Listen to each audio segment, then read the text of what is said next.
Welcome back to Half the Battle. I'm your host, as always, Daniel Levy, your guest co-host, Cody Durden. Today, we're going to be talking about Noche UFC 306, Sean O'Malley versus Merab Dvalishvili for the undisputed bantamweight championship of the world. And my friends, it's going down this Saturday night live at the Sphere in Las Vegas, Nevada.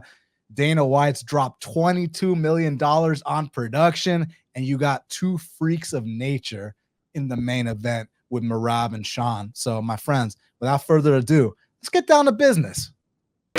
Let's get down to business. Give you one more night to get this. We've had a million nights just like this. So let's get down to business. Main event of the evening for the bantamweight belt. We got the champ, Sean O'Malley. Is 18-1, taking on Merab Dvalishvili, who's 17-4. Currently, they got it Sean O'Malley minus 135. The comeback on Merab Dvalishvili is plus 115. Cody, there's a reason I said that these two are freaks of nature, because when you look at Merab, dude, you know he attempted nearly 50 takedown attempts against Piotr Jan, which is absolutely unheard of. But then on the other side with O'Malley, he's had two separate fights where he's landed over 230 significant strikes. And I want to mention the amount of strikes that he's attempted, but it's actually not much more than what he's landed, because this guy is so damn accurate, but he's putting up Max Holloway numbers at bantamweight against the number one cardio wrestler versus the number one cardio striker. This is incredible. What do you think about this main event, man? Dude, first of all, it's phenomenal, because either way you look at it, you just don't know who's going to win. You know, what Merab were we going to get? You know, are we going to get the Merab that shoots 40-something takedowns versus Peter Yan? Or are we going to get the Merab versus like Henry Cejudo, you know? But we do know Merab's been rocked. Merab's been rocked on several occasions. And we do know that Sean O'Malley's got takedown defense, but how good is it? You know, how good is it when somebody's shooting 45 takedowns in a 25-minute fight? But I will tell you this, as a competitor, as a fan of the sport, I'm excited for this fight. And I'm gonna have to, you know, at first I was siding with Merab, and then I listened to Sean O'Malley. I listened to his confidence. I listened to his aura about this fight. And I just think he's gonna get it done, man. I think Merab has been hit, and O'Malley, his speed is phenomenal. His rear knee, his teep kick to keep Merab away, up the rear teep kick, and overall his accuracy of his right hand or left hand, man, he's good, you know.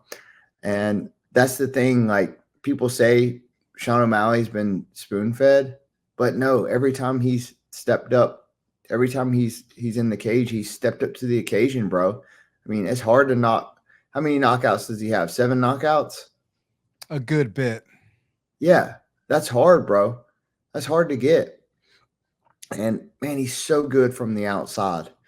And, you know, I hear you talk about his strike percentage, but I don't think it's going to be that high of a strike percentage this fight. You know, you mean that high of a strike output, you mean? Yeah. Strike output. Because, you know, one of those fights that you're talking about, I guarantee it was Chris Mateo. And the other was Cheeto, who has a legendary chin. Right. And those guys are strikers who, one of them, Chris, you know, he debut, and he was a walking punching bag. He had no defense. Good Lord. But he had a chin like no other. And then the other one, you know, he walks forward and takes a lot of shots as well. So I'm going with Sugar Sean O'Malley, man.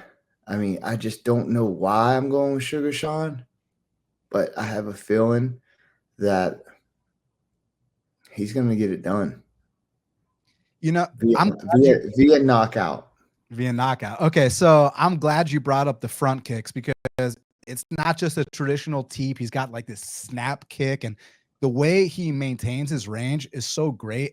And I hear people talking about how this is KO or bust for O'Malley, and I completely disagree. He's one of the few guys that can fight going backwards, laterally. He can go forward, like. And the thing about Merab, like, it's easy to bring up the Marlon Moraes fight, how he almost got knocked out in that first round. Listen, Marlon Moraes is a very dangerous guy early on, especially at that point in his career. But I feel like people forgot, like, that fight with Casey Kenny. I mean, here's the thing. Merab lunges, Merab wings, it's all loopy. And for a fact, those straight shots down the pipe are going to land all day compared to the loopy shots. And Merab makes, it's almost like he's what's the right word for it? He goes into the pocket like a marauder, like looping those hooks, and not the best setups, but guys get so overwhelmed by the pressure that they don't have an answer for it. But the reason I bring up O'Malley's footwork is, like, you don't see guys fighting on the back foot putting up that kind of output. And when I brought up the early going in the Casey Kenny fight, the Marlon Moraes fight, even most recently the Henry Cejudo fight, like, these guys are rocking him badly. But everybody that's watched the sport a long time knows that Marlon Moraes isn't known for 5-round cardio. Everybody that's been watching this fight or the sport for a long time knows that. All respect to Henry Cejudo. Henry Cejudo retired a long time ago, and he came back, and he's still a legendary fighter, but he's clearly a step down. Like, I don't think Prime Cejudo would have got ragdolled by Aljamain Sterling. I don't think that Prime Cejudo would have got picked up and slammed Matt Hughes style like he did against Merab in that fight. But what stood out was the early going. These kind of wrestlers like Casey Kenny and Cejudo, who aren't exactly known, for the output or the one-hitter quitter of Sean O'Malley, have this man on a street he didn't know the name of. O'Malley gets you there. He's not going to rush the finish because he's not one of these wrestlers who learn striking. And no disrespect to a guy like you who started as a wrestler and learned striking, but look how good your striking is now, right? Whereas here, I think that Sugar, if he hurts this guy, I don't think he's going to blow the load. I don't think he's going to be, uncharacteristic. I think he's going to keep hitting Merab. It's like just because he rocks him doesn't mean, we got to empty the clip right now and then, have nothing left in the later rounds. I think he can keep punching Merab over and over and over. Right. So what are the odds on this fight?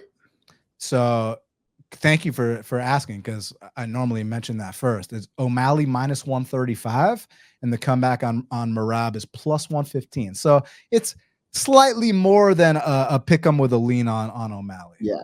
Well, dude, the way you talk, what information you just gave me, I'm even more confident. I'm even more confident because if he does take down Sugar Sean O'Malley, he'll be able to get back to his feet. The leverage, man, the length, and he took down Cejudo. Cejudo got back up. He took down Peter Yan got back up. And the speed and the length and the accuracy, the step back left hand or the step back right hand, man, I don't know why I'm so confident, but something's been telling me. Like, I watched the other day, I watched all of his fights because I couldn't sleep.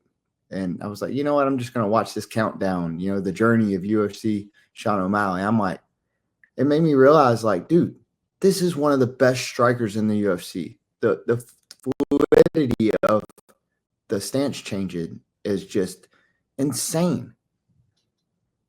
Yeah, no, it truly is, man. And like I said, I think my big point here is because I know a lot of people are going to say O'Malley is KO or bust, but I just find that super hard to believe when you've seen the output he's put on in 5-round fights where he's moving backwards, laterally, like he can do it all.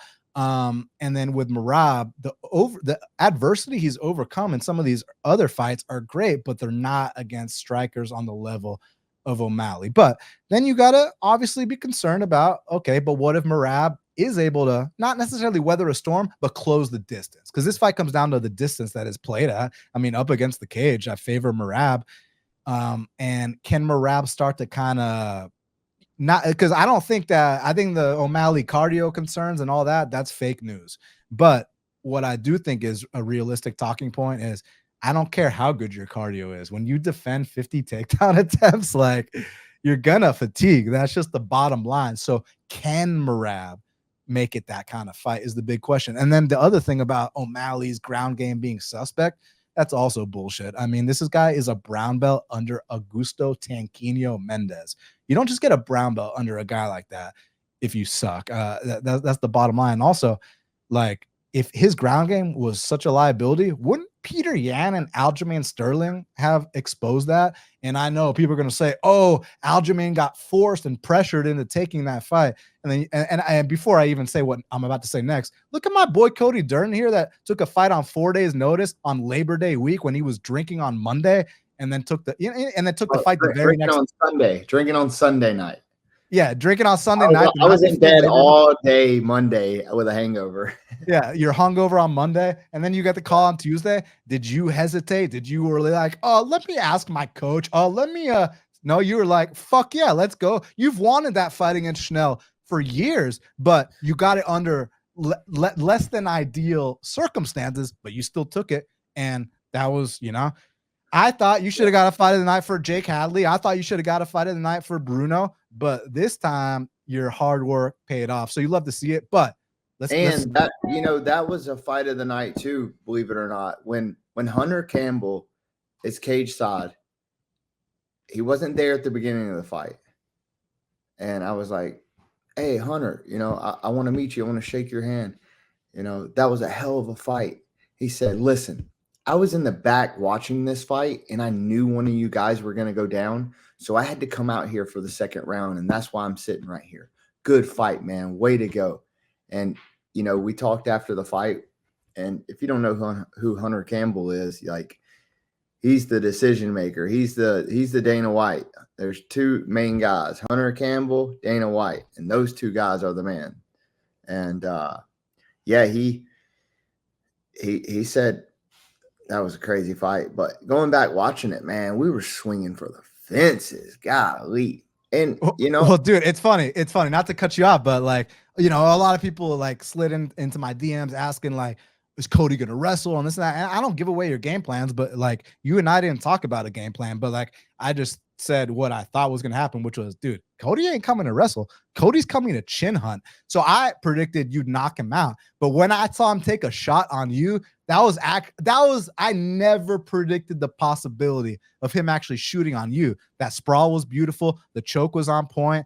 And I'm very happy for you. But man, let's get back to Merab and Sean. So what are the chances that Merab is able to really close that distance? Because again, people are comparing this fight to Leon and Bilal, and I disagree because Leon is a very low output kickboxer that needs a lot of space to operate. And not that O'Malley doesn't need space, but O'Malley doubles and triples up the output that Leon has. Leon needs to fight at a slow pace, whereas Sean can fight at a super, super high pace. So, but I'm wondering, like, is Merab going to be able to close that distance and just be able to chain those takedowns? Now, to your point, you mentioned how, Merab's landed all these amount of takedowns. What does it mean that he landed 11 takedowns? Well, that means that his opponent got up either 10 or 11 times. That's what that means, because there's only 3 or 5 rounds, right? So, and back to my point, if O'Malley was really this big liability on the ground, wouldn't have Peter Yan exposed that?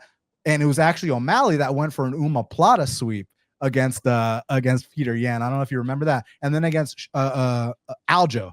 Like, if your grappling was so suspect, wouldn't Aljamain Sterling expose that? And then everyone's going to say, oh, Aljo got forced and pressured into taking that fight. Dog, there's footage of O'Malley literally hurting his ribs and not being able to grapple for that entire camp, and he still stuffed the takedowns. Now, it was only 4 takedown attempts, not 100 like Merab's going to try, but it still gives me confidence that, like, if this guy was some novice on the mat, a Tanquinho brown belt we're talking about, no less, Aljo and Peter would have exposed that, in my humble opinion.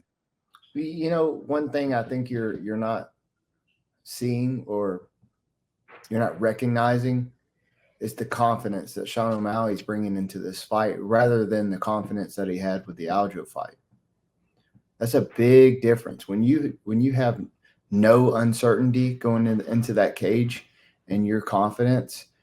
That's less anxiety. That's less adrenaline, and I just feel like I said, like listening to the interviews and the him overcoming the adversity of having a messed up rib, beating Aljo still, not knowing if he was going to beat Aljo. He said it in multiple interviews, like, I was just like in a movie. I didn't know if I was going to be able to beat him or not. That's uncertainty, and when you have uncertainty, you second guess yourself. And I just feel like that he doesn't have the uncertainty that he has when he went into the cage with Aljo, and it's going to make him a better fighter this fight. But with that being said, it's a fight. Anything can happen. Don't just take my word for it. Make your own assumption. Oh, But 100%. like I said, I'm not like the biggest Sean O'Malley fan. I'm just going off what I see and what I'm hearing, and yeah, I hope he does. I hope we can get it done though. And Merab is awesome, bro. This dude holding the door for me. I dropped something on the ground. He picks it up for me the other day, and I'm like, oh, thanks, Merab. I'm a fan of them both, man. I'm a fan of the sport, and yeah, I'm going with Sean O'Malley, third round TKO. Yeah, I'm not sure if it's gonna be a knockout or decision, but I am also going with O'Malley. I was actually expecting you to pick Merab. Like we didn't talk about our picks beforehand, so interesting. We're on the same side. Hopefully that's a good thing. So let's see what happens. I'm going and still co-main event of the evening for the undisputed women's flyweight title. We got the champ Alexa Grasso. She's 16-3-1, taking on the former champ Valentina Shevchenko, who's 23-4-1. Currently, they got it. Alexa Grasso minus 140. The comeback on Valentina Shevchenko is plus 120. So interesting fight. As you all know, this is a trilogy. No, it doesn't take a genius to realize that. And what exactly happened the first two fights? So let's take a gander. So first time they fought. Technically, Valentina was up on the scorecards. I believe it was 2-1 heading into the fourth. And then Grasso chokes her out in that fourth round. But had Grasso not choked her out in that fourth round, it would have been 2-2 heading into the fifth. But the fact that that Grasso made Valentina tap, like, hey, girl, that's impressive. And then in the next fight, it was a little controversial. In this fight, I think that Alexa technically only won the second and the fifth rounds. But like, I think there's arguments for the fourth round as well. But listen, in the first fight, Alexa choked her out. And man, did you all see like Valentina's face, how half of it was like red and stuff?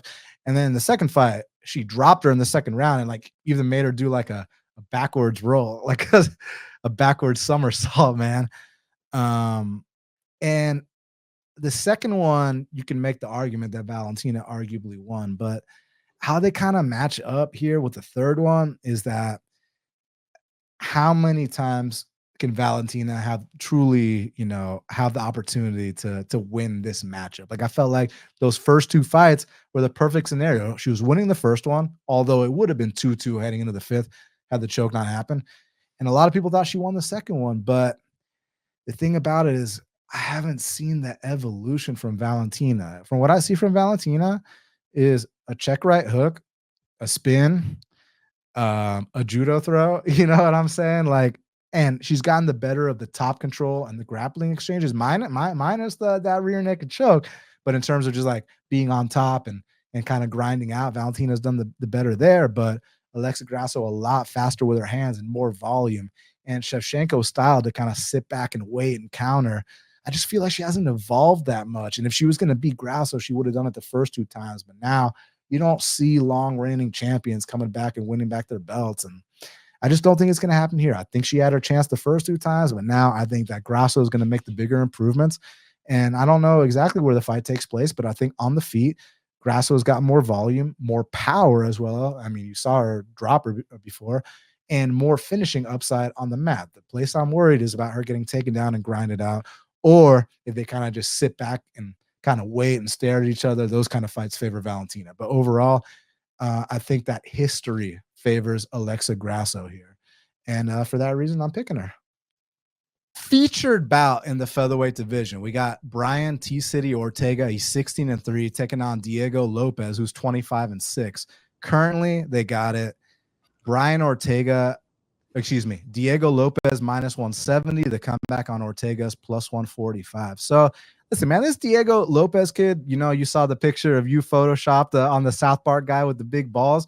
Diego Lopes is one of those guys you can talk about in the same conversation. Like, he's an anytime, any place type guy. So I respect those qualities immensely in a fighter. And I also think he has some of the best no-gi jiu-jitsu in the entire sport. My issue that I've had with Diego Lopes, it's not an issue in terms of a fan. I love watching him fight, but in terms of like a betting man and picking fights, the issue I have with Diego Lopes is that he goes balls to the wall to the point where if his fights get extended, like every single time, Cody, that he's seen a third round inside the octagon against Brito on a Contender Series, against Evloev in his debut, and against Dan Ige on 4 days short notice, he lost the third round in all three of those fights because 4 hour short notice. Did I say 4 day? 4 day, yeah. Oh, my bad. 4 hour. No, Cody's Mr. 4 day. Ige's 4 hour. But let me say this. We're going to talk about some flyweight fights coming up here. I know if Ode Osbourne or Josh Van pull out, I know who to call. But yes, man, listen. I understand exactly what you're saying with Diego Lopes. With him, like, we don't see the cleanest striking. We see a really good MMA grappler. We see jiu-jitsu that's very, very good. But on the other hand, we got somebody more experienced, just as good as at jiu-jitsu, with good straight striking, straight punches in his striking, who has some KOs, who's been in the game and who's been at the top. And that's Brian Ortega. And I'm telling you, man, this is another great fight. But I think we're not going to see much ground game, and we're going to see this fight on the feet. And I think Brian Ortega wins, via unanimous decision. He outstrikes him, outpaces him, catches Diego Lopes as he presses forward the whole time. Yeah, I mean, he needs to be ready for the hooks though, because Diego Lopes throws them hooks like crazy, man. You better have your hands up. In the clinch, the way he knocked out Sodiq of all people, I was like, God damn, like those uppercuts and kind of like dirty boxing to the temple shots. I'm like, okay, Diego, I see you, my man. It's just as you move up the ranks to the upper echelon, you can't just, be an early finish or bust kind of guy. And I say that as he's coming off a decision win, but I'm just saying, when you're scouting people moving towards the upper echelon, you don't scout them as how they do in 3-round fights. You scout them as how they do in 5-round fights. And all the evidence I have is that Diego's going to be a liability in these 5-round fights. But again, I don't want it to sound like I'm disrespecting a man who consistently takes fights on short notice, who finishes fights, who puts on the kind of, scraps that the fans want to see. So like I said, as a fan, this man has all my respect, but as a betting man, I'm very concerned moving forward as he climbs up the ranks. But here's my issue with Ortega, bro. It's 5 rounds? 3 rounds. That's what makes it tough for me. Okay. So, but check this out. You saw how I mentioned how Lopes, he's lost the 3rd round every single time he's been in the octagon against Brito, Evloev, and Ige on 4-hour notice. You know who's one of the most legendary 3rd-round finishers in the history of the sport? Brian Ortega. Look what Brian Ortega did to Moicano in the 3rd round. Look what Brian Ortega did to Yair this year in the 3rd round. Look what Brian Ortega did early on in his UFC career against Thiago Tavares. Like, Ortega is one of these guys that will take that ass whooping up front, and if he's still there and you show him any kind of weakness, he will turn up on you and he will get you out of there late in the fight. So that's my concern for Diego. The reason why I'm not super passionate about taking Brian here is because, you mentioned how, like, man, these cuts to 45 are getting too brutal. Like, he's kind of at the twilight of his career where now he wants to move up to 55. And also with a style where you take so much damage up front and you're reliant on comebacks, at what point can you not wear the damage like you used to? Like, you watch his last fight against Yair. I've seen Ortega be a punching bag, but I've never seen Ortega get dropped and almost finished. And that was like, so Diego is going to have a lot of opportunities in the first 2 rounds. But if Ortega can weather the storm, that 3rd round, he can get a finish, or he can maybe a 10-8. Like, so I'm picking Lopes, but not impressively. I think I'm picking Lopes by like a controversial split decision where, like, he wins the fight, but people know that, hey, as soon as you move up to the Toporias, the Max Holloways, the Volkanovskis, the Evloev, who we already lost to, he's gonna unfortunately get exposed. And when I say exposed, again, when I think of these exciting fighters, like, I always thought of Cowboy Cerrone as like, a top, he beats everyone that's not in the top 5, right? He'll get a bunch of bonuses, finishes, this and that.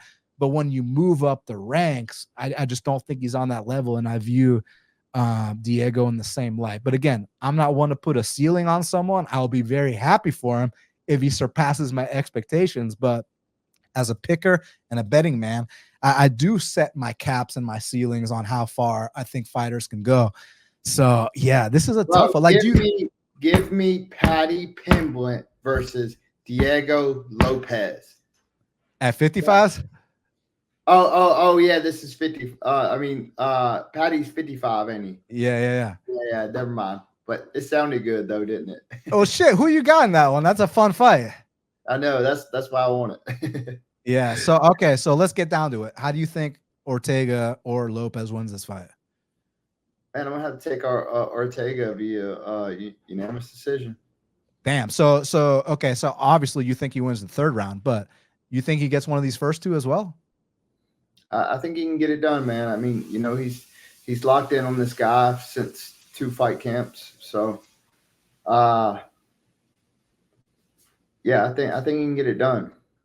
And let me say this: Ortega's one of those guys you don't want to underestimate in terms of, last time he missed weight or he was fat or whatever. Because when he fought Moicano, I mentioned that already. Like, dude, you should watch the weigh-ins when he fought Moicano. He was like the last person to show up on the scales.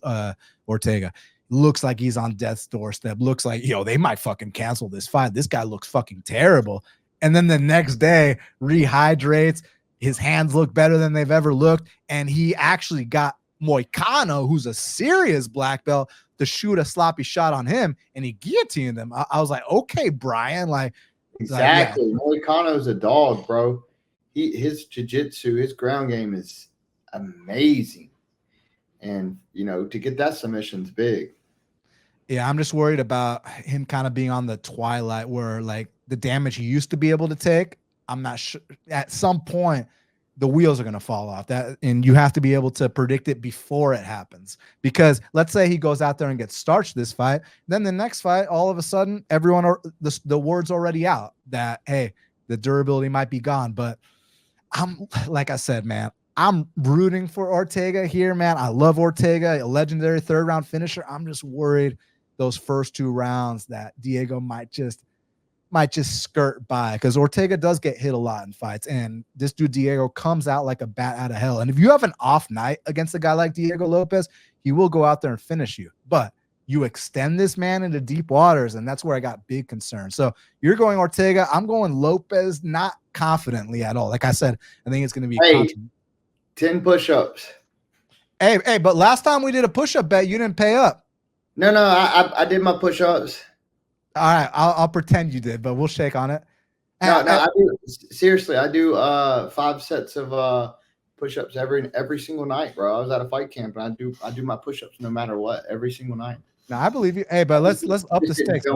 Why 10? Why 10? Let's do more than that. No, I do 26, and then I do 26, and then I go down by 3. So I go 23, 20, and then down by 3. So I do 17. And then it goes either up by 3 or down by 3 every day for 30 days. So it's just like a little push-up regimen I do, like no matter what. I don't care if I train 3 sessions. I still like I'll be laying in bed and I'll say, fuck, Brittany, I forgot to do my push-ups. And I'll get down and it'll take me 10 minutes to do them. And all right. So how many push-ups are we wagering on this fight? We're just 10 push-ups on this fight. Yeah, not 25. You don't want to hey. Man, you 50. Can't do 25 push-ups, Daniel. Come on. Motherfucker, I can do 50 push-ups. Hey, we'll get to 10 in the next fight. We'll see what you got next fight. All right, deal. But the funny thing is I'm rooting for you because I want to see Ortega have his moment. But yeah, we'll see what happens there. And next up in the lightweight division, we got a matchup between Daniel Zellhuber. He's 15-1, taking on Esteban Ribovics, who's 13-1. Mexico versus Argentina, the top Mexican lightweight prospect Zellhuber versus the top Argentine prospect Esteban Ribovics. You got to love everything about this fight. Now, currently they got it Zellhuber minus 225. The comeback on Ribovics is plus 190. I love everything about these guys. Firstly, let me point out Zellhuber has an 8-inch reach advantage in this fight, and he's very good at fighting long. His kicks are on point. His hands have developed a lot along the way. His takedown defense is absolutely ridiculous at 94%. His get-up game is on point too. I mean, I've thought for a long time that Daniel Zellhuber is a future top 15 guy for sure. I did not hold that Trey Ogden fight against him. I consider that a debut stunt, kind of like when Tyler Santos lost to Mauro Romero Barella in her debut and then goes on to arguably beat Valentina. So I'm just saying, sometimes when these young fighters come into their UFC debut, a little bit too nervous. Like look at Jacqueline Amarim. Now she's doing her thing too. I don't want to hear any, novice takes about the glove grab either. Like, what, like Vanessa's a black belt too. Like you don't stop fighting when you get put in an armbar. Like so that's just bad fight IQ. Like if any real competitor knows that you're gonna go up against people that cheat to win. You better be ready to do that. When someone starts cheating against you, you don't stop fighting and go, ref, she's grabbing my glove. No, you keep fighting. And Vanessa stopped fighting, and as a result, she got armbarred. So I don't give a fuck what anyone says about that. I heard my boy Clint saying, I'm a blue belt. I know what I'm watching. I love Clint, but bro, you haven't trained in 10 years. I'm a 2-stripe purple belt that trains every day. That armbar was legit. And I love you, Clint. But I mean, I just have to keep it a buck. Even if you disagree, that's okay. We're allowed to disagree. But as far as how these two match up, I think that Zellhuber is kind of one of these guys that eases into the fight, might take some shots early on. But once he finds his range, man, he is super nasty. And then with Ribovics, he's a little bit different. He's got nasty hands, not much of a kicker like Zellhuber. I say that he's coming off a head kick knockout, but I'd be shocked to be head kick knocked out. If he head kick knocked out Zellhuber here, I think that he needs to get inside of that 8-inch reach advantage and start throwing hands big time and possibly rock him. I mean, that fight, like I said, that fight Zellhuber had with Prado, man, that was an absolute war. So these are two of my favorite prospects. I've just kind of been higher on Zellhuber. I kind of see him having that top 15 trajectory, whereas with Ribovics, I can definitely see him being like a top 25 guy. I just haven't quite determined if he's going to make it up to the top 15 or not. But what I do think is that Ribovics, he gets taken down a lot, but I like his get-up game, and he's got a little sneaky Kimura trap too to go along with his dangerous hand. So this is one of the best fights of the night to watch. I'm going to lean with Daniel Zellhuber. I'm not convinced the line is right. I'm not convinced, but I don't say that with confidence because I do think he's that good, but I also respect Ribovics a lot. But I'm going to go Zellhuber here. Now, next up in the flyweight division, we got a matchup between O'Day Osbourne. He's 12-7, taking on Ronaldo Rodriguez, who's 16-2. Now, Ronaldo Rodriguez, it used to be Luis Lazy Boy Rodriguez, but now I guess he's going by Ronaldo. Currently, they got it Ronaldo or Luis Rodriguez minus 125. We'll just call him Lazy Boy. And O'Day Osbourne's plus 105. Now, I know you're very familiar with O'Day Osbourne because when you were on your way up, he was on his way up. Now, obviously, y'all have gone in separate directions, but I know that you know this man very well. Are you familiar with his opponent, Luis Rodriguez, at all? He's the one that just beat Dennis Bonder. Who the fuck is Denise Bonder? I don't think he's so okay. I'll give you a quick breakdown. No, I know Denise Bonder. I mean, he's I would say he's a lower level flyweight. Obviously. Didn't do too good in the UFC, and I didn't watch that fight though. But me and Ode got background. I've been on his podcast. We've had our back and forth. The dude is hilarious with his edits about me, and I'm a fan of Ode, bro. Like, I'll fight him. I would love to fight him, but I like the guy. It's all like we talk at the PI, and he's like, man, good luck, and we've had like our back and forth, but he's never really like crossed the line or got in my face or been angry and tried some stupid shit. It's just like, it's all fun. He thinks he can beat me and I think I can beat him, and it's all fun and games. But yeah, man, I'm gonna have to go with Ode this fight. Hopefully he can keep it standing and land that big right hand. Yeah. Or is he a southpaw, left hand? Who Ode? Ode's orthodox, ain't he? I'm pretty sure he's actually southpaw, isn't he? Yeah, Ode's southpaw. Yeah. So yeah, if he can land that big left hand, but I don't know if he can win or not. But I want him to win, so I'm gonna go with him. All right, look. So here's my breakdown on this fight. This kid Luis Rodriguez, he actually had a contender series fight against Jerome Rivera. I don't know if you remember Jerome Rivera. He came to the UFC, went 0-4. He's like Ode starched him in like 16 seconds actually, and he was the only guy that Zalgas finished and got a win over in the UFC as well. That Jerome Rivera guy. Even Davison Figueiredo's brother beat him. Yeah, I know exactly what you're talking about. Tall, skinny, lanky guy. Yeah. Exactly that guy. So Lazy Boy Rodriguez has this fight with Jerome Rivera on Contender Series, and we all think, before they go to read the judges' scorecards, that Lazy Boy easily won this fight, and then they raised Jerome Rivera's hand. We were like, oh my god! Like, they didn't give Jerome a contract after that. When they ended up giving him a contract, it was like a short notice fill-in type ordeal. They didn't sign him off the show. But it was a blessing in disguise for Lazy Boy to not get signed that night, because even though I thought he won that fight, he was just still extremely green. He comes from not the best regional scene. And but he showed, he's a Mexican that fights with a lot of spirit and a lot of heart, right? And now he comes into the UFC, and listen, when you see some of his regional fights, like he missed weight in a lot of the fights, and it was kind of suspect, but I felt like he's kind of, he's a young kid. So I feel like he's maybe turned a corner in his maturity. And in that Bonder fight, he actually overcame adversity in that fight, ends up finishing the fight. But the way these two match up, I don't mean to be disrespectful to Ode, but when Ode first came off Contender Series, he was like one of my favorite prospects off that season he was on. And at this point, again, I know I hate saying words like this, but like, I think Ode is a busted prospect. Like, I just don't see the improvements that I've wanted to see. I also think those cuts to 25 are brutal. I think the guy is massive, and I think it takes away from his durability. And also, when fights truly get extended and he gets pushed, he doesn't do his best. Now, someone might counter me and say, well, what do you mean? He beat Charles Johnson, who's a cardio machine. Yeah, but if you actually put context into that, Charles Johnson took that fight on a week notice, and for Charles Johnson to request a catch weight at 130 pounds, Charles Johnson, a guy who's known, wasn't he like a near Olympic runner or like some like highly credentialed like track and field guy? Like Charles Johnson's known for his cardio. You know this. You fought the guy.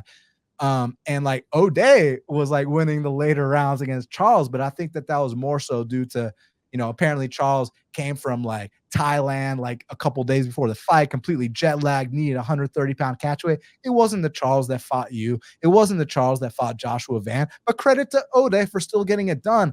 But since then, look, the guys he's lost to, Asu and the preacher, Jafiel Filio, like, respect. Those guys are good, but I'm not seeing the improvements I want to see. I feel like if Ode can get you out of there early, he does great. But anytime anyone stands up to Ode, you kind of, whether it's the chin, whether it's losing concentration and giving up submissions, or just not having that hustle deep in fights, that's my issue.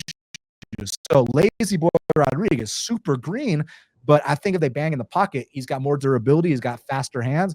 And I don't think that O'Day is as big of a takedown threat here. And even if he is, I think that a Lazy Boy can scramble back up. And I think despite how green Lazy Boy is, I think he's going to win this fight. And there's going to be a spot to fade him down the line, just not Saturday night. We'll see what happens. I mean, hopefully Ronaldo pulls out and I can jump in there. You know what I'm saying? Next up in the bantamweight division, we got a matchup between Irene Aldana. She's 15-7, taking on Norma Dumont, who's 11-2. Currently, they got it a dead pick 'em. Irene Aldana -110, Norma Dumont -110, and I think that's super accurate. I do not have a good read on this fight, and the reason why is because Irene Aldana is one of the most unpredictable fighters in the sport. One day she'll go out there and knock out ladies with one-hitter quitters, like she did to Ketlen Vieira, like she did to Yana Kunitskaya or Yano Santos. And then other times she'll lay an egg of eggs. Like, did y'all see that Holly Holm fight? Maybe I shouldn't bring up the Amanda fight because it's Amanda, but like, let me say this. I do want to bring it up because what happened in the Holly fight is the exact same thing that happened in the Amanda fight. When she respects you too much, she doesn't like she's gun shy and like doesn't fight. But then you see her against Carl Hossa and puts on one of the best fights in women's MMA history. So I literally think that Irene Aldana is the definition of a hot and cold fighter, and I don't know what version of her we're getting. And with Norma Dumont, she doesn't go to war as much as Irene, but she seems like she's very smart. She's got good fight IQ, kind of on the lower output side, but she comes in with good game plans. Like against Jermaine Durandamy, she didn't strike with her at all. She immediately got to the mat, and that's a huge win. And this girl's on a low-key, nice little hot streak here. And I am a fan of Norma, if you know what I mean. But as far as how they match up, this one I really don't know, just because I don't know what version of Irene we're getting. Are we getting Irene that's ready to go to war, Noche UFC, like let's go out there and show our Mexican pride? Or are we getting the Irene from the Holly Holm fight and the Amanda fight and even the Raquel fight? I know these are current and former champions, but it's about there was no effort in the two title fights. Well, not the two title fights, the Holly Holm and the Amanda fight. And then in the Raquel fight, that came down to a bonehead mistake in that third round where Irene goes for like an ill-advised calf slicer and gives up position. So, fuck, I really don't know. Is my coin here? My coin is here. All right. Heads and tails. Well, we got to give tails to Norma Dumont. You know what I'm saying? We'll give heads to Irene. Let's see what we got. Tails, baby. Hey, we're going to go with Norma Dumont here to grind this one out, my friends. Next up in the lightweight division, we got a matchup between Manuel Loco Torres. He's 15-2, taking on Ignacio Bahamondes, who's 15-5. It's Mexico versus Chile. Currently, they got it. Manuel Torres -120. The comeback on Ignacio Bahamondes is +100. I do see some +107s and +109s, but +100's the average price right now at the book. And I love everything about this fight. This is a serious fight. Listen, I got to give Manuel Loco Torres an incredible amount of respect and admiration because, like, when you watch this guy fight, firstly, he puts on the kind of fights that the fans want to see, but there's a certain physicality. This guy just looks like insanely strong, and the way he hits, his power, like, go watch that Camacho fight at the Apex, and like, just the crack of these shots is like, God damn, like you can just tell, like, if this guy jabs you but misses, but the wind passes by you, that's gonna rock you. That's how hard this guy hits. And then also, he's been trying to level out his ground game. That fight with Duncan, he was using some brute strength takedowns. Like, I was like, okay, Manuel, I see you. But here's my issue with Manuel, man. Again, you don't hold against someone that, they're finishing everybody early. Like, you don't. How could you hold that against someone? But what you have to consider is that, again, like I was talking about, as you move up the upper echelon of these weight classes, you're not just going to get everybody out in the first round. Like, that's just not how it works. And with Manuel Loco Torres, the way he fights, it's not just about him hitting hard or him being physical. He throws 100% into every strike. So it's a blessing and a curse. He catches you, lights out. I mean, look at that elbow against Mata in a fight where Torres was actually getting lit up a little bit, and then he just landed his one shot. And shout out to Mata for coming back from that. Like, shout out, dog. Like, that's impressive. So, but the thing is, I want to see Torres in an extended fight. Because again, let me be very clear. It's not his fault that he's finishing everyone in the first round. Like, look at Tom Aspinall. Aspinall is finishing everyone in the first round, but there's a difference in the exertion between these two. Aspinall looks calm, relaxed, nice, clean footwork, picks his shots. Whereas Manuel Torres is just, you know what I mean? It's just throw as hard as you can, as often as you can. And listen, Ignacio Bahamondes does get tagged early in a lot of fights. He's been left a crimson mask in a lot of fights. But the thing about it is Ignacio has insane volume. And when Ignacio starts to make his reads and starts to get into a bit of an extended fight, he can style on guys. And I feel like we haven't even scratched the surface of what this kid is capable of. You know, Ignacio Bahamondes, he does train with Bilal Muhammad. He has for years, but actually this time he switched it up a bit. This time, because, you know, Bilal had the champ camp. And with Bilal's champ camp, he got out of his comfort zone and went to go train with Habib and Islam and all the Russians, the Dagestanis. And he brought Ignacio with him. So Ignacio, like, if you're worried about Torres taking this man down, like, dog, this guy's been grappling with Islam and Habib this whole camp. So, and let me talk about that Chris Duncan fight that Torres had. First exchange, Chris Duncan rocks him badly. But man, those takedowns that Torres was hitting on Duncan, like the first one was nice, but the second one was a pure brute strength takedown, which, like, yeah, it's fun to watch. Respect, you're the whole kaha. But like, as you move up the ranks, I'm telling you guys, that shit is not going to cut it. So what I think here is, if Manuel does not badly compromise Ignacio Bahamondes, like, or knock him out or whatever the case is, get me to this 7-minute mark. Get me to this fucking 6-minute mark. And I think that Bahamondes is going to calf kick this guy. I think he's going to jab him. I think he's going to spin. I think he's going to pick him apart. And I think he's going to come out here and knock out Manuel Torres at Noche UFC inside the Sphere. I'm going Ignacio Bahamondes to have the best performance of his career. Like, kid, you crushed the grapes. Now we drink the wine. Manuel Torres hasn't paid dues yet. And Saturday night, he will.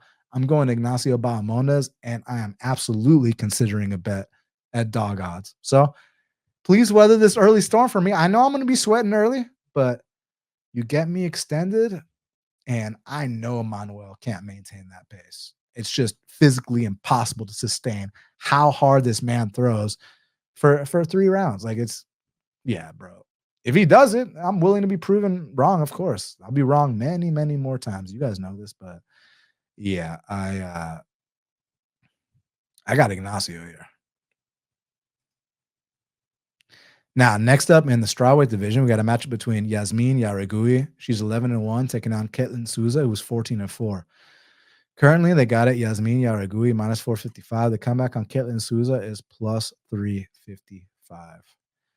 Now, one thing about Jasmine Iaregui, I'm a big fan of hers. When she fought in her debut against Yasmin Lucindo, that was one of the best fights of that night. Both of them made their UFC debuts, and the only reason it didn't win fight of the night was because Nate Landwehr versus David Onama happened later on that card. But right away, you took note. This young girl, Jasmine Iaregui, is someone to look out for. And her one loss in the UFC, she just caught early against a super hard hitter and couldn't recover. I mean, it was what it was. She didn't quit or nothing. And the way she rebounded against Sam Hughes, like, Sam Hughes is the ultimate prospect test. You saw Sam Hughes just set back an undefeated Russian. Like, I'm telling y'all, dude, like, if you're not ready for this level, Sam Hughes will expose that. And it wasn't even competitive. Iaregui, easy 30-27. I love Iaregui's volume. I love her composure, her footwork, her hands, her speed, her willingness to bite down and fight, and the fact that she's rounding out her game too. With Ketlen Souza, listen, man, she's improved too, right? And I think that she does her best at a bit of a slower pace when her opponents aren't answering back as much. And I also want to say, when you get Kimura swept by Marnik, man, like, I'm not going to hold against that Karine Silva fight against her. Karine Silva, in my opinion, is a top 15 fighter plus a Z-Lock. Who the fuck has ever seen that shit? This coming from, like I said, I grapple. Like, I don't see too many Z-locks around, dog. But yeah, getting Kimura swept by Marnik, man, that is not good, man. But more importantly than that, look, Ketlen seems like she hits hard, but the volume's a bit on the lower side, and it's a lot of high energy moves like spins. And I just think the speed difference with Iaregui, the volume difference, and just the work rate, like, yeah, I think she's gonna gas out Ketlen and tee off on her to either win a decision or a finish. Now, next up in the flyweight division, we got a matchup between Joshua Van. He's 10-2, taking on Edgar Chairez, who's 11-5. Currently, they got it. Josh Van minus 210. The comeback on Edgar Chairez is plus 175. So I know you're very familiar with Josh Van. Y'all have been going back and forth for a while. Listen, man, I respect this kid, Cody, only 22 years old, super talented. I like the way he fights. And a lot of people were giving him shit for that last fight against Charles Johnson. I'm not one of those people. Like I felt like that was an amazing fight. First of all, I thought Josh Van was up 2-0 going to the third, and people are questioning. You thought he won the first round? I did. I thought he won the first two. Man, he got outpaced the first round. He got hit so many times the first round just because you walk somebody down like Andre Lima did. Like, dude, he was getting peppered up. He got. Let me say this: the numbers back your claims here. The numbers back your claims here. According to the numbers, exactly what I watched. According to the numbers. Listen, according to the numbers, Charles doubled up Josh in round one. I don't know. When I watched it the other day, I felt like Josh is usually a slow starter. I felt like he was already ripping to the body early in that fight. But anyways, he don't stand his ground. That's why. Charles, I'm not holding that knockout loss against him. In that third round, after these guys have been going to war for 2 straight rounds, incredible fight. Charles caught him with a nice little check right hook, either on the temple or behind the ear. Buddy lost his equilibrium, immediately got caught with an uppercut. That was that. That's not, Josh Van has a questionable this, or dude, he's 22 years old. He was up against Charles Johnson, who's an established veteran, who's battle tested, LFA champ. Like, I think that these lessons are important for these young fighters, bro. I mean, like, you had to take, your setbacks when you were 22. Were you even fighting at 22? No, I started at 22. You're right, bro. The kid. He's a kid. He's a prospect, Yeah. And so I like this. There's a difference when you step in there with me, though. I promise you that. He can try to meet me in the middle and walk me down. We're not debating that. I mean, he's fighting Edgar Chairez. Exactly. You're a top 15 guy. Wanting to fight with me, he'll get knocked out fucking again. Well, he's got a lot of work to do because you're a top 15 guy. Edgar Chairez. You want me to tell you what Edgar Chairez is ranked, Cody Durden? No, okay. Probably, I don't even know who the fuck that is. Okay, so let's put it this way. Today the rankings came out. You're number 13 in the world, right? What do you think Edgar Chairez is? Off the top of your head, just take a guess. Number 50. Close, 43. So I'm just saying, like, and Josh, you said what now? He's at the back of. I think there's only like 50 flyweights. That's why I said 50. Yeah, no, exactly. And Josh is like 22, right outside the top 20. Like, I by this 22, I meant ranked 22. He's also 22 years old, but he's ranked 22. Like, he's on his way up. He's just a kid. But look, these guys match up interestingly. Josh has the volume edge for sure, walks you down. He's very influenced by Peter Yan. You can tell that that's probably his favorite fighter by the way he fights. But this kid, Edgar Chairez, super low volume, but like when he lands, there's an impact. Like, he fought Tyra and he definitely got outclassed that whole fight. But the 2 moments that Chairez had, like, he dropped Tyra and he had a deep ass choke on Tyra late in that fight. So like, even though like the in-betweens aren't there, the volume's not there, he's dangerous and he's opportunistic. So it's about Van is going to out-volume this man. No questions asked. It's just, is Van going to outvolume this man and get his arm raised, or is he going to outvolume this man and get caught along the way? I think he gets past this guy personally. Get knocked out. Yeah, I mean, that's what I do know about. What was it? Chairez. He's got a big. What's his name? Edgar Chairez. Yeah, Chairez. He's got some heavy hands from what I've seen. You know, didn't he knock somebody out cold? So I'll tell you who he put out cold in a second. But his last 2 fights, he fought that Daniel Lacerda guy, right? First time he choked him out, but apparently they thought it was an early stoppage or whatever. So they rebooked it, and then he chokes him out again in the first round. But both guys missed weight because they kept trying to rebook that fight, and Lacerda kept pulling out of the fight. So Shire is like, bro, what the fuck? So he comes in at like 131 because it's like the 5th time they've tried to make the fight in like, you know, a month or so. So like at some point it was like, bro, like how long am I going to keep my fucking weight down for expecting for your ass? Like I get to fight week and you drop out, but he still got the job done. So I respect it. Nice little triangle choke he had. But back to these two. I forgot about that. I just do. Oh yeah. Speaking of which, you mentioned how Chairez put someone out badly on his regional scene. I don't know if you remember this, but he was the guy, Chairez, that he had that triangle choke on someone in the regional scene, and the opponent's completely out cold. The ref has not stopped it. The ref hasn't even noticed that Buddy's out cold. And Buddy's out cold to the point where Chairez transitions from the triangle where he already slept the guy, and then he goes to an arm bar on the guy's lifeless body, and the ref is still not stopping the fight. Like, it was a huge controversy on the regionals. And then Chairez got a contender series opportunity, kind of got dominated by a green kid named Clayton Carpenter, finally gets that UFC debut, performs better against Tyra than anyone else. But it's, you know, one of those things, man, where, again, I think he's on the lower output side, and I think he's kind of big moment or bust. So for that reason, I got to go Josh Van here. What about you? Yeah, man, I got to go with Josh Van as well. I just think, you know, he's going to be able to walk him down and pick his shots and, you know, use his defense. And I don't know how he's going to win, but, you know, Josh could either win via knockout or maybe unanimous decision. What do you think? What do you think about you know, he's been like a little cocky with his grappling. Did you see that fight against Bunez where he like drops back for a leg lock and shit? Like, Josh Van. No, I mean, that's stupid, bro. Like, that's I know, but he's 22. Like, yeah, so that's inexperience. Like, if you're in MMA and you're winning and you're not a leg locker and you drop back for a leg lock, that was the shit I did in literally my first fight, my first pro fight. I was on top of the guy, I was in guard, and I dropped back for a leg lock. Was this against Devontae by chance? Marcus Levester.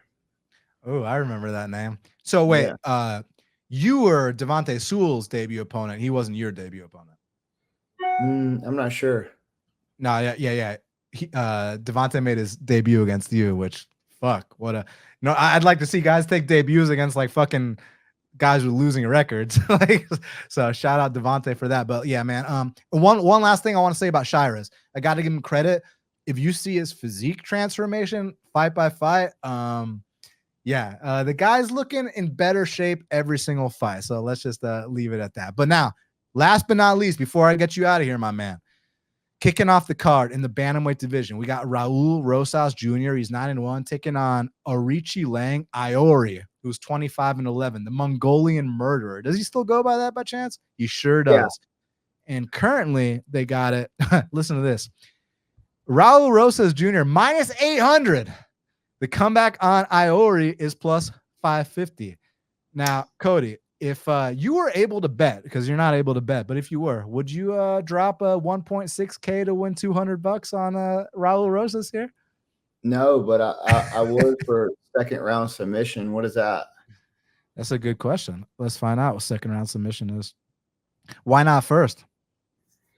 I just believe, you know, Qileng's very strong, and you know, we don't even have to go in details about this fight. We already know how this fight's going to go. Rosa Jr. is a great grappler. He's big for bantamweight, and he starts out at a high pace. I think he's going to start out at a high pace for this fight. He better not throw any leg kicks, because as soon as he throws a front lead leg kick or a rear leg kick, he's going to get countered with a right hand. I mean, that's just in Qileng's vocabulary. Like, it's coming. It's drilled into him. He did it to me. And Qileng's a hard hitter, man. Yeah, I was fortunate enough to share the cage with him, but his grappling is not there. And he's going to get taken down, and he's going to try to get to the cage without giving his back up. He does not give his back up. And he tries not to give his back up, and he's going to try to wall walk up the cage. And I think Rosa Jr. he's a big bantamweight. He's solid. He's going to eventually get to his back and get the finish if he doesn't get a front headlock finish. So Rosas to win by sub in round 1 is plus 190, and Rosas to win by sub in round 2 is plus 290. So those are like short odds for props. Like they think that's a big possibility, basically, because a lot of times if you talk about round 2 sub, it's like plus 1200 or some shit. So plus 290, they're like, yeah, Cody's probably right about this. Any other insight you can give me? Just because you fucking fought Aori. This was your first ever UFC win. Look at you now. You just got your 6th UFC win. Like, anything that you think Raul needs to look out for? Because I just think the length of Raul, his backpacking ability, and his relentlessness is going to be the difference here. And I do think the kid's improving. And I also love how they're giving him the perfect incremental step ups. Like, they're not rushing him too hard.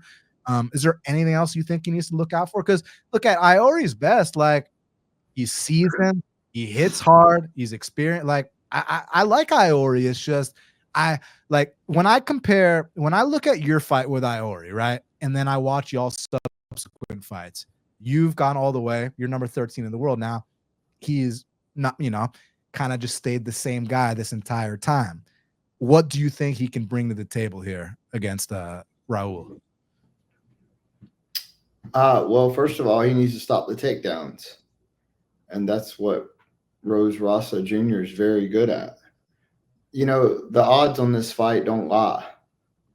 Rosa Jr. is good at takedowns. He's good at submissions, and that's his game. And that's what Qileng lacks. So that's why you have the -800.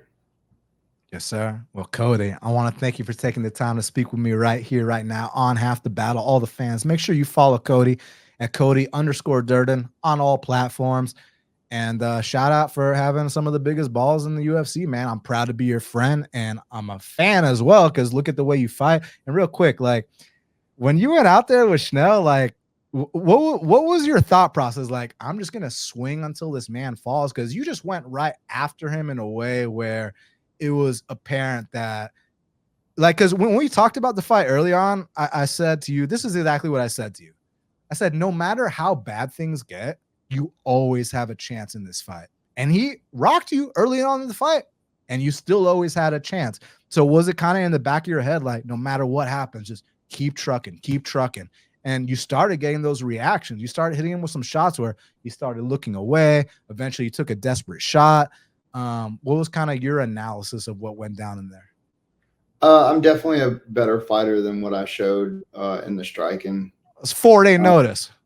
Yeah. I mean, there was no kicks. There was no checking any kicks. I was in there to knock him out, bro. There's no way around it. I was throwing heat, and I usually don't fight like that, but my job was on the line, and I knew, just like you said to me, it's like the best advice I got. You're always one shot away from putting this guy away. That's exactly what I tried to do. I tried to land my shot, and it was coming, bro. It was coming. That's why he shot. I knew that knockout was coming, bro, because I could just see his eye, and I could just see the fatigue that his body was setting in, and that was my goal. Go out, have a hard first round, get him fatigued, and that's when he goes down. That's usually when he gets dropped and knocked down. Is when he's fatigued. So that was my goal, and yeah, we ended up getting some slick shit going before that, so it don't matter. You talk about how it's not your best performance, and I've heard you say that in other interviews, but like it was your most lucrative performance. It was your most life-changing performance. It was your defining performance. So I think you should probably give yourself a little more credit, bro. Yeah, no, like my best performance was the Bruno Silva fight before I got TKO'd, because in that fight, everything was clicking. I was well prepared. I mean, I was in the corner laughing, like wasn't getting tired at all, until I rushed the submissions and didn't get them.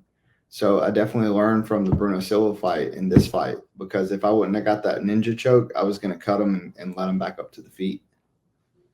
So yeah, man. So expect in a way, a lot from me, bro, because I'm putting in the work. We're going to get better. Like I say, man, I don't know if I'm the best. I don't know if I can be the best, but I want to be the best. And that's what I'm aiming for. bro, let me say this. It's all about timing. It's all about, doesn't matter, this guy beat you, that guy, none of that shit matters, bro. Like tons of people get their one moment under the sun. Like, why can't you have your moment? Bisping had his moment, and it might be easy now for casual fans to be like, Dan, how are you bringing up a Hall of Famer? Well, if you were around when I was around, Bisping was a plus 800 dog to beat Rockhold. I was at that fight at UFC 199. So, and Rockhold had actually finished him prior. It was a rematch. So then you look at a guy like Bilal. Everybody counted him out. Like everyone has been counting him out way before he even got to the title shot. Like Bilal winning a belt. Like people would make fun of you like you're an idiot.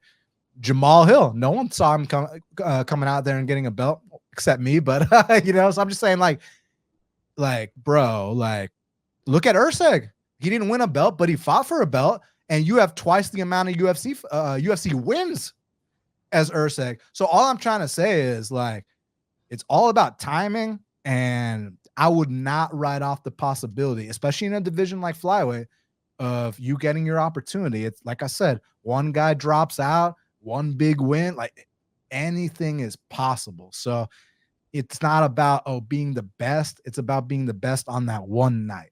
And if you get your opportunity for that one night, man, you never know. You never know, bro. Like Pantoja's opponent, could pull out 2 weeks before the fight, and they go down the list and they can't find down the list of who had the last win, who did this, and I could damn well be in there. I'm top 13 in the world. Bruno's out on vacation. Tigir can't make weight. Tim Elliott has a knee surgery. Alex Perez, knee surgery. Manel Cape coming off a loss. Dog, Khalil Roundtree's fighting for a fucking title. And I love Khalil. He's incredible to watch. But I'm just saying, if you would have told me Khalil was fighting for a title a year or two ago, I'd be like, oh, okay, bro.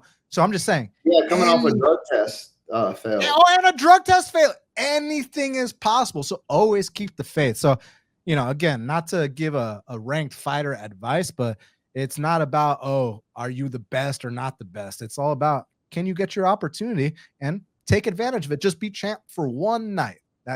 That's every fighter's dream. And I would not give up on that dream, bro. Like, doesn't matter. Like anybody can get their chance. Just about timing, the right fights, the right wins, right place, right time.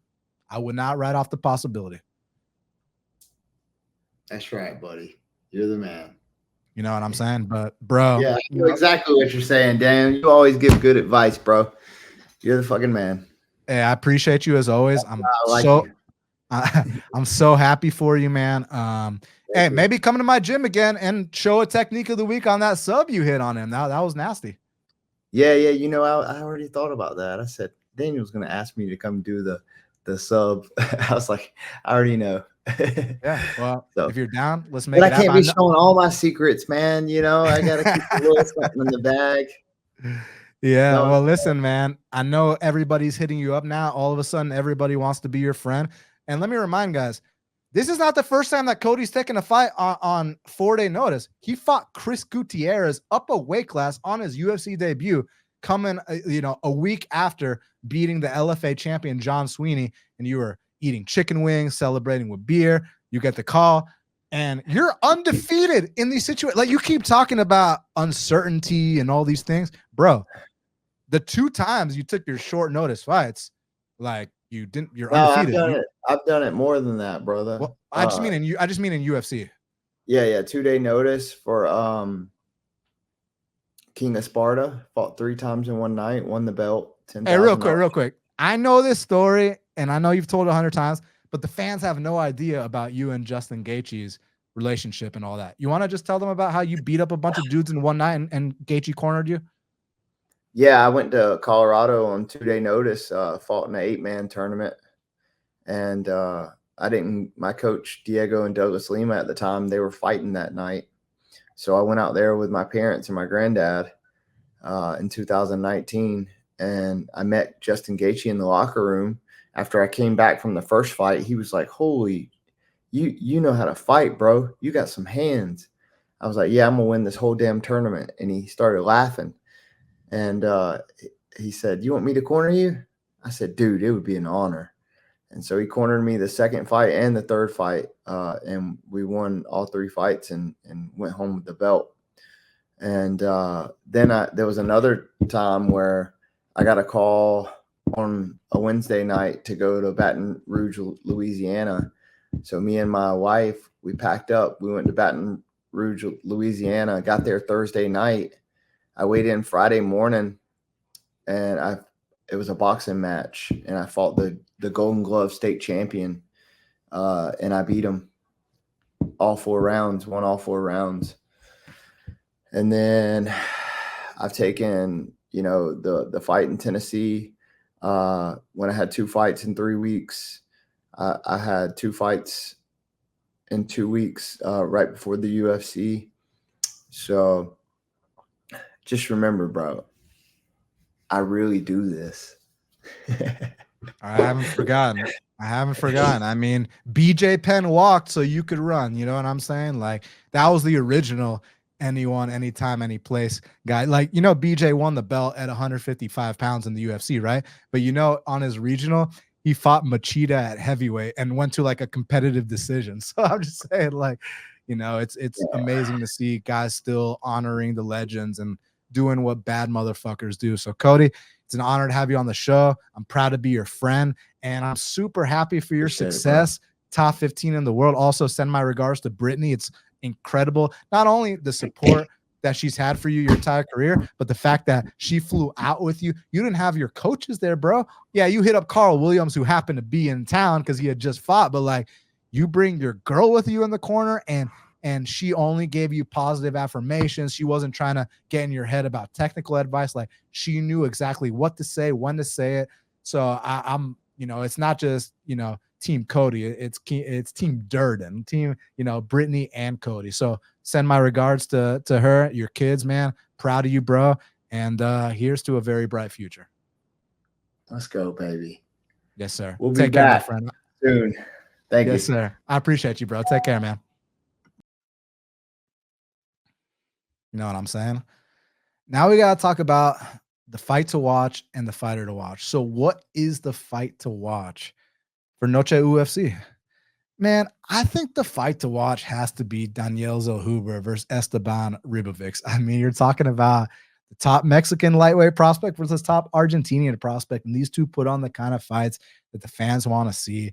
I have a feeling they're either going to stand and bang until one man falls or a 3-round blood and guts type war. So for that reason, Zellhuber versus Ribovics is my fight to watch. Who is my fighter to watch? My fighter to watch is Ignacio Bahamondes. This is a guy who, when he first came into the UFC, he was super talented, but super young and green, right? And you've been seeing the development. He's taken his ups and downs, and he's got an extremely tough, hard-hitting, dangerous opponent in Manuel Torres. And if Ignacio can get past someone like this, I think he's going to now start to move up to that top 15 trajectory.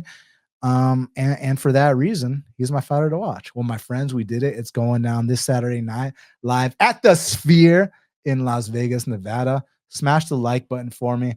hit the subscribe. If you feel so inclined to share, I really appreciate that. Did I already mention leaving a comment? Well, leave it anyways. Man, thank you all so much for all the support you guys have shown me. You know, it's truly, truly an honor, and I'm blessed. Shout out to my artist Meticulous for the fucking incredible graphics, your incredible ability to be a teammate, bro.